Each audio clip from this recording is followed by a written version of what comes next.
പട്ടിണിക്കൊലയും സഹായം തേടിയെത്തിയവർക്ക് നേരെയുള്ള കുരുതിയും തുടർന്ന് ഇസ്രായേൽ. 11 പേർ കൂടി മരിച്ചതോടെ പട്ടിണിക്കൊലയിൽ മരിച്ചവരുടെ എണ്ണം 251ആയി. 3 മാസത്തിനിടെ സഹായം തേടി വന്ന 1760 പേരെ ഇസ്രായേൽ വെടിവെച്ചു കൊന്നതായി UN മനുഷ്യാവകാശ ഓഫീസ്. ഗസ സിറ്റിയിൽ നിന്ന് തെക്കൻ ഗസയിലേക്ക് ഒഴിഞ്ഞു പോകുന്നവർക്ക് താൽക്കാലിക ടെന്റുകൾ ഒരുക്കുമെന്ന് ഇസ്രായേൽ ആർമി. പട്ടിണി പിടിമുറുക്കിയ ഗസയിൽ കുടിവെള്ളക്ഷാമം രൂക്ഷമാണ്. ഉഷ്ണം 40 ഡിഗ്രിക്ക് മുകളിലെത്തിയ ഗസയിൽ കുടിവെള്ള ലഭ്യതയില്ലായ്മ മൂലം ജനങ്ങൾ കടുത്ത ദുരിതം നേരിടുന്നതായി യുനോവ ഏജൻസി അറിയിച്ചു. ഭക്ഷണം മാത്രമല്ല, കുടിവെള്ളം കൂടി വിലക്കാനും ഇസ്രായേൽ ആസൂത്രിത നീക്കം തുടരുകയാണ്. ഗസയിലെ അധിനിവേശവും പട്ടിണിയും അവസാനിപ്പിക്കണമെന്നാവശ്യപ്പെട്ട് നൊബേൽ സമ്മാന ജേതാക്കൾ ഉൾപ്പെടെ 23 US പ്രമുഖർ നെതന്യാഹുവിന് കത്തയച്ചു. MC നാസർ ചേരുന്നുണ്ട്. നാസർ, ഇപ്പോഴും കുരുതി തുടർന്നുകൊണ്ടേയിരിക്കുന്നു. പട്ടിണി മരണത്തിന്റെ സംഖ്യ കൂടിക്കൊണ്ടിരിക്കുന്നു. ആ സമയത്ത് കാലാവസ്ഥ വലിയ തിരിച്ചടിയാവുന്നുണ്ട്. വെള്ളം പോലും ലഭിക്കാത്ത സാഹചര്യത്തിലേക്കും കാര്യങ്ങൾ കടന്നിരിക്കുന്നു. ഗസയിൽ നിന്നുള്ള പുതിയ വിവരങ്ങൾ എന്തൊക്കെയാണ്? അല്പം മുമ്പ് ഇസ്രായേലിന്റെ പ്രതിരോധ മന്ത്രി ഇസ്രായേൽ കാറ്റ്സിന്റെ ഒരു പ്രസ്താവനയാണ് ഇപ്പോൾ പുതുതായിട്ട് വന്നിരിക്കുന്നത്. അതായത് ഗസ സിറ്റിയിലേക്ക് ആക്രമണം കൂടുതൽ വ്യാപിപ്പിക്കാനുള്ള ഒരു തീരുമാനം ഔദ്യോഗികമായി തന്നെ ഇസ്രായേൽ പ്രഖ്യാപിച്ചിരിക്കുന്നു. ഇതിന്റെ ഭാഗമായിട്ട് ആളുകളെ തെക്കൻ ഗസയിലേക്ക് മാറ്റുന്ന പ്രക്രിയ നാളെ മുതൽ ആരംഭിക്കും. അതിനുവേണ്ടി താൽക്കാലിക ടെന്റുകൾ കൈമാറുമെന്നൊരു പ്രതികരണമാണ് ഇപ്പോൾ അല്പം മുമ്പ് ഇസ്രായേൽ കാറ്റ്സ് ഇസ്രായേലിന് പ്രതിരോധ മന്ത്രി നൽകിയിരിക്കുന്നത്. നേരത്തെ ഗസ കീഴടക്കൽ പദ്ധതി നേരത്തെ തന്നെ ഇസ്രായേൽ പ്രധാനമന്ത്രി നെതന്യാഹു പ്രഖ്യാപിച്ചിരുന്നു. അതിൻ്റേത് പ്രായോഗികമായ നീക്കം അല്ലെങ്കിൽ അതിന്റെ തുടർച്ച എന്ന നിലയ്ക്കാണ് ഇപ്പോൾ പ്രതിരോധ മന്ത്രിയുടെ പ്രസ്താവന വന്നിരിക്കുന്നത്. ഇസ്രായേൽ സൈനിക നേതൃത്വവും ഇക്കാര്യം സ്ഥിരീകരിച്ചിട്ടുണ്ട്. കാരണം വളരെ ശക്തമായിട്ടുള്ള ആക്രമണ പദ്ധതികളായിരിക്കും ഇനി ഗസ സിറ്റിക്ക് മേൽ നടക്കാൻ പോകുന്നത്. അവിടെ നിന്ന് ഈ ഒരു പോരാട്ടത്തിന്റെ ഒരു സാഹചര്യം നിലനിർത്തിക്കൊണ്ട് ആളുകളുടെ സുരക്ഷ മുൻനിർത്തിക്കൊണ്ടാണ് തൽക്കാലം ഇവരെ തെക്കൻ ഗസയിലേക്ക് മാറ്റുന്നത് എന്നാണ് ഇസ്രായേൽ പറയുന്ന ന്യായീകരണം. പക്ഷെ നേരത്തെയൊക്കെ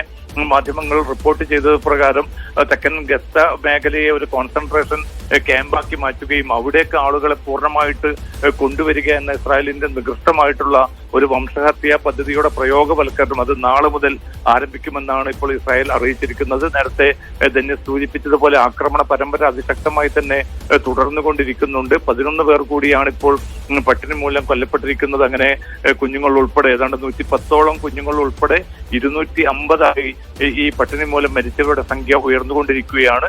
ആശുപത്രികളിൽ നിന്നുള്ള അവസ്ഥകളും വളരെ ദുരിതപൂർണമായിട്ടുള്ള വേദനിപ്പിക്കുന്ന ചിത്രങ്ങളാണ് വിവിധ ആശുപത്രികളിൽ നിന്നും ഇപ്പോൾ പുറത്തു വരുന്നത്. കാരണം മെഡിക്കൽ ഉപകരണങ്ങളും മരുന്നും പൂർണ്ണമായിട്ട് തീർന്നിട്ടും അവിടേക്ക് അവ എത്തിക്കാനുള്ള ഒരു നീക്കവും ഇസ്രായേലിന്റെ ഭാഗത്തു നിന്നുണ്ടാവുന്നില്ല. അതോടൊപ്പം തന്നെ ഭക്ഷണവും മറ്റ് കുടിവെള്ളം ഉൾപ്പെടെയുള്ള സംവിധാനങ്ങളും വിലക്കിക്കൊണ്ട് ഈ ഒരു വംശഹത്യാ പദ്ധതി വളരെ ക്രൂരമായ സ്വഭാവത്തിൽ തന്നെ മുന്നോട്ട് കൊണ്ടുപോകാനുള്ള ഒരു നീക്കത്തിന്റെ ഭാഗം കൂടിയായാണ് ഇപ്പോൾ വളരെ ശക്തമായിട്ടുള്ള ഒരു ആക്രമണത്തിനുള്ള പദ്ധതി കൂടി ഇസ്രായേൽ നേതൃത്വം പ്രഖ്യാപിച്ചിരിക്കുന്നത്. ധന്യ, ഇപ്പോൾ ഉയരുന്ന നൊബേൽ പ്രൈസ് ജേതാക്കൾ ഉൾപ്പെടെയുള്ള ആളുകൾ വലിയ പ്രതിഷേധത്തിലേക്ക് എത്തുന്നുണ്ട്. അത്തരത്തിൽ ലോകശ്രദ്ധ നേടുന്ന പല പ്രതിഷേധങ്ങൾ നമ്മൾ കണ്ടു. പക്ഷെ ഒരു അനക്കവും സംഭവിക്കുന്നില്ല എന്നുള്ളതാണ്. ഏതു തരത്തിലുള്ള ചർച്ചകൾ ഇസ്രായേലിനകത്ത് നടക്കുന്നുണ്ട്? അതിന്റെ ഇപ്പോൾ ഈ രാത്രിയിലും തെലവീവിലും ഹൈഫയിലും ഒക്കെ വളരെ ശക്തമായിട്ടുള്ള പ്രകടനങ്ങൾ തുടർന്നുകൊണ്ടേയിരിക്കുകയാണ്. പ്രധാനമായിട്ടും ബന്ദികളുടെ ബന്ധുക്കൾ ആഹ്വാനം ചെയ്തിരിക്കുന്ന ഈ പ്രക്ഷോഭ പരിപാടികൾ അതിൽ 10,000-ങ്ങളാണ് ഇപ്പോൾ പങ്കെടുത്തുകൊണ്ടിരിക്കുന്നത്. പക്ഷെ ഇതൊന്നും തന്നെ തങ്ങളുടെ ഒരു വെടിനിർത്തൽ കരാറിലേക്ക് കാര്യങ്ങൾ കൊണ്ടുപോകാനോ യുദ്ധവിരാമവുമായി ബന്ധപ്പെട്ട നടപടികൾ പ്രഖ്യാപിക്കാനോ ഇസ്രായേൽ പ്രധാനമന്ത്രി നെതന്യാഹുവിനെ പ്രേരിപ്പിച്ചിട്ടില്ല. തങ്ങൾ എന്ത് നേരത്തെ ആവിഷ്കരിച്ചോ അതേ രീതിയിൽ തന്നെ മുന്നോട്ട് പോകുമെന്ന പ്രഖ്യാപനമാണ് ഇന്നലെയും നെതന്യാഹു നടത്തിയിരിക്കുന്നത്. അതുമാത്രമല്ല, വെടിനിർത്തൽ ഒരു സാധ്യത ഏതെങ്കിലും അർത്ഥത്തിൽ രൂപപ്പെടും എന്നൊരു സാഹചര്യം മുൻനിർത്തിക്കൊണ്ട് അതിനെ അട്ടിമറിക്കാനുള്ള നീക്കങ്ങൾ കൂടി വളരെ ആസൂത്രിതമായി തന്നെ നെതന്യാഹു നടത്തുന്നുണ്ട്. അതിന്റെ ഭാഗമായിട്ടാണ് ഇസ്രായേൽ സുരക്ഷാ മന്ത്രിസഭ യോഗം പുതുതായിട്ട് പല ഉടമ്പടികളും പല ഉപാധികളും ഈ വെടിനിർത്തലുമായി ബന്ധപ്പെട്ട് മുന്നോട്ട് വെച്ചിരിക്കുന്നത്. അതിൽ ഹമാസിനെ പൂർണ്ണമായിട്ടും നിരായുധീകരിക്കുക, ബന്ദികളെ ഒരുമിച്ച് തന്നെ കൈമാറുക എന്നതുൾപ്പെടെയുള്ള ശക്തമായിട്ടുള്ള നിലപാടുകളാണ് ഇപ്പോൾ ഇസ്രായേൽ പ്രഖ്യാപിച്ചിരിക്കുന്നത്. അതായത് ഒരു വെടിനിർത്തൽ ചർച്ചയ്ക്ക് പോലും തങ്ങൾ ഒരുക്കമല്ല. തങ്ങളുടെ ഈ ആക്രമണ പദ്ധതിയിലൂടെ തന്നെ ബന്ദികളെ തങ്ങൾക്ക് മോചിപ്പിക്കാൻ സാധിക്കുമെന്ന ഒരു പ്രതികരണമാണ് ഇസ്രായേൽ നേതൃത്വത്തിന്റെ ഭാഗത്തു നിന്ന് ഉണ്ടാവുന്നത്. അമേരിക്കയാകട്ടെ ഇതിൽ മറ്റേതെങ്കിലും അർത്ഥത്തിലുള്ള ഒരു പ്രതികരണം ഇതുവരെയും നടത്തിയിട്ടില്ല. ഉക്രൈനും റഷ്യയും തമ്മിലുള്ള യുദ്ധം തീർക്കുക എന്നതിന് മുഖ്യ പരിഗണന നൽകുകയും അതുമായി ബന്ധപ്പെട്ട ചർച്ചകളിലേക്ക് ഭരണ നേതൃത്വം പൂർണ്ണമായിട്ടും മാറുകയും ചെയ്ത ഒരു സാഹചര്യത്തിൽ പിന്നിട്ട് 22 മാസങ്ങളായി തുടരുന്ന ഈ ഒരു വംശഹത്യ അല്ലെങ്കിൽ അരുംകൊല അതിനെ പൂർണ്ണമായിട്ടും ഒരുപക്ഷെ പരോക്ഷമായിട്ട് അതിനെ അനുകൂലിച്ചുകൊണ്ട് അതിനെ സഹായം ചെയ്തുകൊണ്ടുള്ള ഒരു നിലപാടിൽ തന്നെയാണ് അമേരിക്കൻ ഭരണകൂടം മുന്നോട്ട് പോകുന്നത്. നേരത്തെ ധന്യ സൂചിപ്പിച്ചതുപോലെ ഇസ്രായേലിനുള്ളിൽ മാത്രമല്ല യൂറോപ്യൻ രാജ്യങ്ങളും ശക്തമായിട്ടുള്ള പ്രതികരണങ്ങളും മറ്റും നടത്തിയിരുന്നു. പക്ഷേ പ്രയോഗതലത്തിൽ ഈ ഒരു ആക്രമണത്തെ അല്ലെങ്കിൽ വംശഹത്യയെ അതിക്രൂരമായിട്ടുള്ള ഈ പട്ടിണിക്കൊല ഉൾപ്പെടെയുള്ള സംഭവ പരമ്പരകളെ ഏതെങ്കിലും അർത്ഥത്തിൽ അതിനെ പ്രതിരോധിക്കാൻ അതിനെ തടയിടാൻ ഈ യൂറോപ്യൻ രാജ്യങ്ങളുടെ ഇത്തരം നീക്കത്തിന് പോലും സാധിച്ചിട്ടില്ല എന്നതാണ് ഇന്നത്തെ ഏറ്റവും ഒടുവിലത്തെ സംഭവ ഗതികൾ കൂടി സൂചിപ്പിക്കുന്നത്. ധന്യ, മാത്രമല്ല ഇനി ഏത് തരത്തിൽ ഒരു ആക്രമണം എന്നുള്ളതാണ് ഇപ്പോൾ നമുക്ക് അനൌദ്യോഗികമായിട്ട് വരുന്ന വിവരങ്ങളിൽ ഇവർ ഇപ്പോഴും ഈ ഹമാസിനെ ആക്രമിക്കുന്നു ഇല്ലെങ്കിൽ അവിടെ നേതാവിനെ വധിക്കുന്നു എന്നൊക്കെയുള്ള ചില വിവരങ്ങൾ ഇവരിപ്പോഴും പങ്കുവയ്ക്കുന്നുണ്ട്. പല മാധ്യമങ്ങളിലും അത്തരത്തിലുള്ള സ്ഥിരീകരിക്കാത്ത വിവരങ്ങളുണ്ട്. അപ്പം ആ രീതിയിൽ പൂർണ്ണമായിട്ട് ഇത് നശിപ്പിക്കുക, ഹമാസിനെ ഇല്ലാതാക്കുക എന്നുള്ളൊരു ലക്ഷ്യം മാത്രമല്ല ഇസ്രായേലിനുള്ളതെന്ന് നേരത്തെ തന്നെ നമുക്ക് വ്യക്തമായതാണ്. അത്തരത്തിൽ എന്തെല്ലാം ആക്രമണങ്ങളിലേക്ക് ഇനി കടക്കും എന്നുള്ളതാണ് പ്രതീക്ഷിക്കേണ്ടത്. അതിന് ഏതൊക്കെ തരത്തിലുള്ള പിന്തുണ ലഭ്യമാവുന്നുണ്ട്? ഇതിൽ ഏറ്റവും പ്രധാനപ്പെട്ടത്, കാരണം നേരത്തെ വ്യോമാക്രമണം അതിവ്യാപകമായ രീതിയിൽ തന്നെ പിന്നിട്ട ദിവസങ്ങളിലൊക്കെ ഇസ്രായേൽ തുടർന്നുകൊണ്ടിരിക്കുന്നുണ്ട്. പിന്നിട്ട് 22 മാസങ്ങളായി തുടരുന്ന വ്യോമാക്രമണ പദ്ധതികൾ അതിശക്തമായി തന്നെയാണ് ഇന്നും. പ്രധാനമായിട്ടും ഗസ സിറ്റിയിലും വടക്കൻ ഗസയിലുമാണ് ഈ ആക്രമണങ്ങൾ ഏറ്റവും കൂടുതൽ നടക്കുന്നത്. ഇപ്പോൾ ഇസ്രായേലിന്റെ ഏറ്റവും പരമപ്രധാനമായിട്ടുള്ള ഒരു ലക്ഷ്യം എന്നത് ഗസ സിറ്റി കീഴടക്കുക എന്നതാണ്. അതുമായി ബന്ധപ്പെട്ടുകൊണ്ട് പക്ഷെ അതുണ്ടാക്കുന്ന പ്രത്യാഘാതം എന്നത് കാരണം 10,000-ങ്ങളാണ് ഇപ്പോൾ ഗസ സിറ്റി കേന്ദ്രീകരിച്ച് പിന്നെ ഈ സുരക്ഷിതമല്ലെങ്കിൽ പോലും അവിടെ കഴിഞ്ഞുകൂടുന്നത്. പക്ഷെ ആക്രമണം അതിശക്തമായിട്ട് വ്യോമാക്രമണം മാത്രമല്ല ആ മേഖലയിലേക്ക് കരയുദ്ധം കൂടി വിപുലപ്പെടുത്താനുള്ള ഒരു തീരുമാനവും പദ്ധതിയുമാണ് ഇസ്രായേൽ സൈനിക നേതൃത്വം ഇപ്പോൾ ആവിഷ്കരിച്ചിരിക്കുന്നത്. അതിന്റെ ഭാഗമായിട്ട് 10,000-കണക്കിന് സൈനികരെ റിസർവ് സൈനികരെ റിക്രൂട്ട് ചെയ്യുന്ന ഒരു പ്രക്രിയയും ഇപ്പോൾ പോലും തുടർന്നുകൊണ്ടിരിക്കുകയാണ്. കാരണം ഇന്നലെയും മിനിയാന്നുമായിട്ട് ആ മേഖലയിൽ നിന്ന് വരുന്ന മാധ്യമ റിപ്പോർട്ടുകൾ പ്രകാരം വലിയ തോതിലുള്ള സൈനിക വിന്യാസമാണ് റഫ കേന്ദ്രീകരിച്ച് നടന്നുകൊണ്ടിരിക്കുന്നത്. കാരണം വ്യോമാക്രമണത്തിലൂടെ പ്രധാന കേന്ദ്രങ്ങളും അല്ലെങ്കിൽ ജനങ്ങളെ അവിടെ നിന്ന് പൂർണ്ണമായിട്ടും മാറ്റുന്ന ഒരു സാഹചര്യം വന്നാൽ ആ പ്രദേശത്തേക്ക് കൂടുതൽ കരസൈന്യത്തെ നിയോഗിക്കാനും അങ്ങനെ തുടർന്ന ഒരു യുദ്ധത്തിലേക്ക് കാര്യങ്ങൾ കൊണ്ടുപോകാനുമുള്ള ഒരു നീക്കത്തിലാണ് ഇപ്പോൾ ഇസ്രായേൽ നേതൃത്വം എത്തിച്ചേർന്നിരിക്കുന്നത്.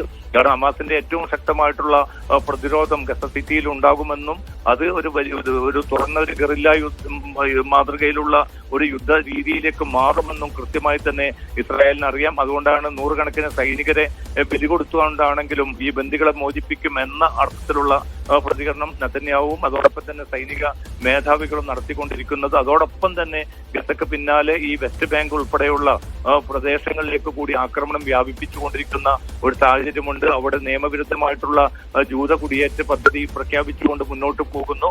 അപ്പോൾ പൂർണ്ണമായിട്ടും ഒരു വിശാല ഇസ്രായേൽ എന്നത് ഈ വെസ്റ്റ് ബാങ്കും അതോടൊപ്പം തന്നെ ഗസയും പറ്റുമെങ്കിൽ തൊട്ട അയൽ രാജ്യങ്ങളുമായി ബന്ധപ്പെട്ട ഗോലാൻ കുന്നുകൾ ഉൾപ്പെടെയുള്ളവ ഇസ്രായേലിന്റെ ഭാഗമായിട്ട് കൂട്ടിച്ചേർത്തുകൊണ്ട് ഏറ്റവും അനുകൂലമായിട്ടുള്ള ഈ സാഹചര്യത്തെ പ്രയോജനപ്പെടുത്തും എന്നൊരു പ്രഖ്യാപനം തന്നെയാണ്. വളരെ അന്തർദേശീയ ചട്ടങ്ങൾക്കും അതിന്റെ ചാർട്ടറുകൾക്കും വിരുദ്ധമാണെങ്കിൽ പോലും അത്തരമൊരു പ്രഖ്യാപനവുമായി തന്നെയാണ് നെതന്യാഹു മുന്നോട്ട് പോകുന്നത്. ഇതിൽ യൂറോപ്യൻ രാജ്യങ്ങളൊക്കെയും ഒരു പ്രതിഷേധവും പ്രതികരണവും അറിയിച്ചിട്ടുണ്ട് എന്നത് ശരിയാണ്. പക്ഷേ അമേരിക്കയുടെ ഭാഗത്തു നിന്ന് ഇതിനെ തള്ളാനോ ഇതിനെ ഇപ്പോൾ ഇത്തരമൊരു നീക്കത്തിന് മുതിരരുതെന്ന അർത്ഥത്തിലുള്ള ഒരു പ്രതികരണം പോലും അമേരിക്കയുടെ ഭാഗത്തു നിന്ന് ഉണ്ടായിട്ടില്ല. അപ്പോൾ വളരെ കൃത്യമാണ് അമേരിക്കയുടെ പൂർണ്ണമായിട്ടുള്ള ഒത്താശയോടുകൂടി തന്നെയാണ് ഇപ്പോൾ ആരംഭിക്കാൻ പോകുന്ന ഏറ്റവും വലിയ ഈ സൈനിക കടന്നാക്രമണ പദ്ധതി ഇസ്രായേൽ രൂപപ്പെടുത്തിയിരിക്കുന്നത് എന്ന കാര്യം കൂടുതൽ ഇതോടുകൂടി വെളിപ്പെട്ടു വരികയാണ്. ധന്യ, ഒപ്പം തന്നെ ഇസ്രായേലിനകത്ത് നടക്കുന്ന പ്രതിഷേധങ്ങൾ നമുക്കറിയാം. ഈ ഗാസ പിടിച്ചെടുക്കുക എന്നുള്ളത് സർക്കാരിന്റെ മാത്രം തീരുമാനമാകുന്നതിലേക്ക് കാര്യങ്ങൾ എത്തുന്നു എന്നാണ് അവിടെ നിന്ന് നമുക്ക് ലഭിക്കുന്ന വിവരം. കാരണം ഈ ബന്ദികളുടെ മോചനം അത് സാധ്യമാക്കാൻ വേണ്ടിയുള്ള മുറവിളികളുണ്ട്, തെരുവിലിറങ്ങി പ്രതിഷേധിക്കുന്ന കാഴ്ചകളുണ്ട്. ഓരോ ദിവസവും അത്തരത്തിലുള്ള വാർത്തകൾ വന്നുകൊണ്ടിരിക്കുന്നു. പക്ഷേ അതിന്റെ ഒരു സമ്മർദ്ദം പോലും നെതന്യാഹുവിനെ സംബന്ധിച്ചോ ഇല്ലെങ്കിൽ സർക്കാരിനെ സംബന്ധിച്ചോ ഇല്ല എന്നാണ് മനസ്സിലാക്കേണ്ടത്, അല്ലേ?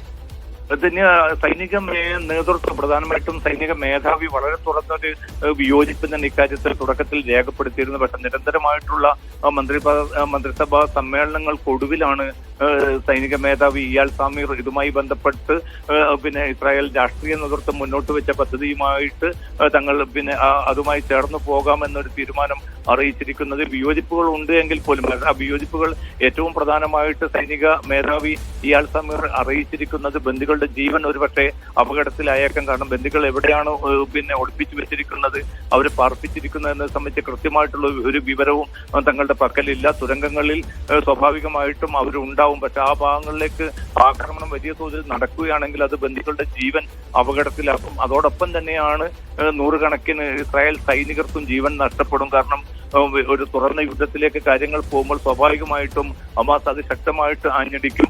അത്തരമൊരു ഗറില്ല മാതൃകയിലുള്ള ഒരു യുദ്ധത്തിലേക്ക് കാര്യങ്ങൾ വികസിക്കുന്നത് തീർച്ചയായിട്ടും വലിയ സൈനിക നാശം വരുത്തുമെന്നൊക്കെ ഇസ്രായേൽ സൈനിക മേധാവി അറിയിച്ചിരുന്നു. പക്ഷെ ഇതൊന്നും തൽക്കാലം താൻ പരിഗണിക്കുന്നില്ല. താൻ മുന്നോട്ട് വെച്ചിരിക്കുന്ന പദ്ധതിയുമായി തന്നെ മുന്നോട്ട് പോകണം എന്ന് തന്നെയാണ് ഇസ്രായേൽ പ്രധാനമന്ത്രി നെതന്യാഹു നിർദ്ദേശിച്ചിരിക്കുന്നത്. അതുകൊണ്ട് ഇസ്രായേൽ സൈനിക രാഷ്ട്രീയ നേതൃത്വത്തെ സംബന്ധിച്ചിടത്തോളം ഗസ കീഴടക്കുക എന്നതല്ല, ഹമാസിനെ പൂർണ്ണമായിട്ടും ഇല്ലാതാക്കി ഗസയുടെ മേൽ സൈനിക അധിനിവേശം ഉറപ്പാക്കുക എന്ന ഒരു ആസൂത്രിതമായിട്ടുള്ള ലക്ഷ്യമാണ്. അതിലേക്കുള്ള ഒരു കടമ്പയാണ് ഇപ്പോൾ നാളെ മുതൽ താൽക്കാലിക ഷെൽട്ടറുകൾ വിതരണം ചെയ്തുകൊണ്ട് ഈ ആളുകളെ ഗസയിൽ നിന്നും തെക്കൻ ഗസയിലേക്ക് കൊണ്ടുവരാനുള്ള ഒരു നീക്കം തങ്ങൾ നടപ്പാക്കുമെന്ന് അല്പം മുമ്പ് ഇസ്രായേൽ പ്രതിരോധ മന്ത്രി തന്നെ വ്യക്തമാക്കിയിരിക്കുന്നു. പക്ഷേ അത് സ്വാഭാവികമായിട്ടും വലിയ തോതിലുള്ള ആളുകളുടെ ഹത്യയിലേക്ക് കാര്യങ്ങൾ നീക്കും. കാരണം ഇപ്പോൾ തന്നെ 62,000-ലധികം പേർ കൊല്ലപ്പെട്ടതിൽ ഏറ്റവും കൂടുതലുള്ളത് ഏതാണ്ട് 20,000-ഓളം കുട്ടികളാണ് ഉൾപ്പെടുന്നത്. ഏതാണ്ട് അത്ര തന്നെ സ്ത്രീകളാണ് ഉൾപ്പെടുന്നത്. അതായത് ഇപ്പോൾ നടന്ന 22 മാസമായി തുടരുന്ന ആക്രമണത്തിലും ഹമാസോ അതിന്റെ പോരാളികളോ എല്ലാം ഇസ്രായേലും ഉന്നം വെച്ചിരിക്കുന്നത് തീർച്ചയായിട്ടും ഈ കുട്ടികളും സ്ത്രീകളും വൃദ്ധരും ഉൾപ്പെടെയുള്ള വളരെ സാധാരണക്കാരായിട്ടുള്ള മനുഷ്യരെയാണ്.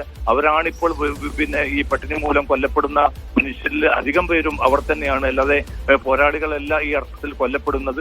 ആ ഒരു ഹത്യ അല്ലെങ്കിൽ വംശഹത്യയുടെ ഏറ്റവും ക്രൂരമായിട്ടുള്ള അവസ്ഥ അത് തന്നെയായിരിക്കും വരും ദിവസങ്ങളിൽ കൂടുതൽ ഭീതിതമായിട്ടുള്ള ചിത്രമായിട്ട് മാറുക എന്ന കാര്യം ഉറപ്പാണ്. കാരണം ഈ നിലക്കാണ് ഇപ്പോൾ സൈനിക നടപടികളും സൈനിക പദ്ധതികളും ഇസ്രായേൽ മുന്നോട്ട് കൊണ്ടുപോകുന്നത്.